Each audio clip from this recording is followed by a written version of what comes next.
What's your definition of greatness? I think the definition of greatness is to inspire the people next to you. My parents were great.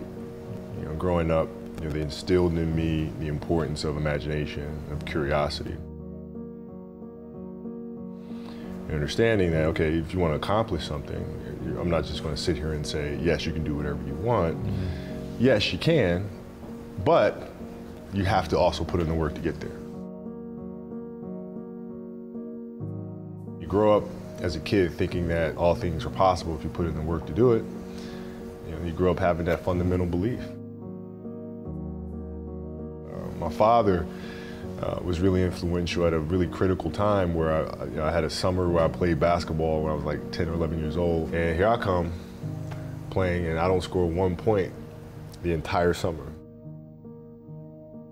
I scored not a free throw, nothing, not a lucky shot, not a breakaway layup, 0 points. And I remember crying about it and being upset about it. And my father just gave me a hug and said, listen, whether you score 0 or score 60, I'm gonna love you no matter what. That is the most important thing that you can say to a child. That gives me all the confidence in the world to fail. But to hell with that, I'm scoring 60. From there, I just went to work. And I stayed with it, and I kept practicing, kept practicing, kept practicing. I think that's when the idea of understanding a long-term view became important. Because I wasn't going to catch these kids in a week. I wasn't going to catch them in a year, right? So that's when I sat down and said, okay, this is going to take some thought. Started creating a menu of things. When I came back the next summer, I was a little bit better. Open shots, not miss open shots. Be able to shoot it with speed, because those kids are so much more athletic. It's a simple thing of math. If you want to be a great player, if you play every single day, 2-3 hours, every single day, over the course of a year, how much better are you getting? If you're obsessively training 2-3 hours every single day, over a year, over 2 years, you make quantum leaps. Show up every single day, do the work. They're looking at me as if, okay, this kid's soft, right? He's from the suburbs of Philadelphia. They felt like they could try to be physical or try to intimidate me and do all this other stuff, which they couldn't. Now I'm saying, okay, well, you're trying to attack me, how am I going to attack you? One of the things I would do is, while everybody would be at the cafeteria work, eating and doing all this other stuff, I'd just go back to the gym. Yeah, I may be from the suburbs, but you're not going to outwork me.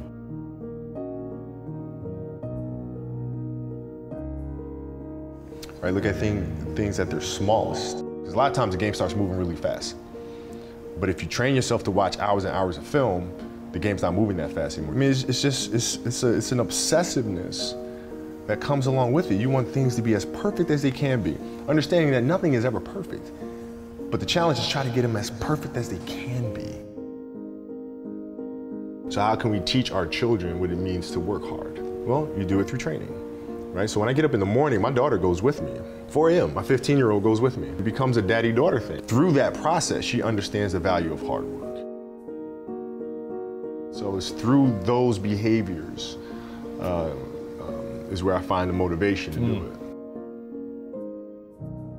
Well, what does losing feel like to you? It's exciting because it means you have different ways to get better. There's certain things that you can figure out that you can take advantage of, right? Certain weaknesses that were exposed. There are answers there if you just look at them. It's a constant process. It's exciting when you win, it's exciting when you lose, because the process should be exactly the same. The hardest thing is to face that stuff. I think it's the fear of starting anew. When you play for 20 years, I played for 20 years, you reach a certain level, you're like, okay, wait a minute, I have to start again at the base of a mountain and try to climb the top of this mountain. First of all, what mountain am I climbing? I don't even know, like, what the hell am I going to be doing? The thing that helped me actually was hurting my Achilles, because that forced me to sit there and say, okay, the day could be today that your career is over. First question I asked, which is the wrong question, is what's the biggest industry I can get into? I said, okay, stop thinking of it that way. You're thinking of it the wrong way. Why did you start playing basketball? Because I loved it. All right, what do you love to do? Oh, well, I love to tell stories. All right, let's do that. I think stories is what moves the world. Nothing in this world moves without story. And so I think that is the root of everything. And if we're going to try to make the world a better place, story is the right place to start. From one of my English teachers at Lower Merion named Mr. Fisk. He had a great quote that said, "Rest at the end, not in the middle."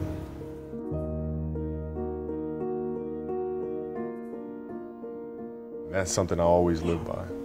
I'm not going to rest, I'm going to keep on pushing now. There are a lot of answers that I don't have, even questions that I don't have. But I'm just going to keep going. I'm just going to keep going, and I'll figure these things out as we go, right? And you just continue to build that way.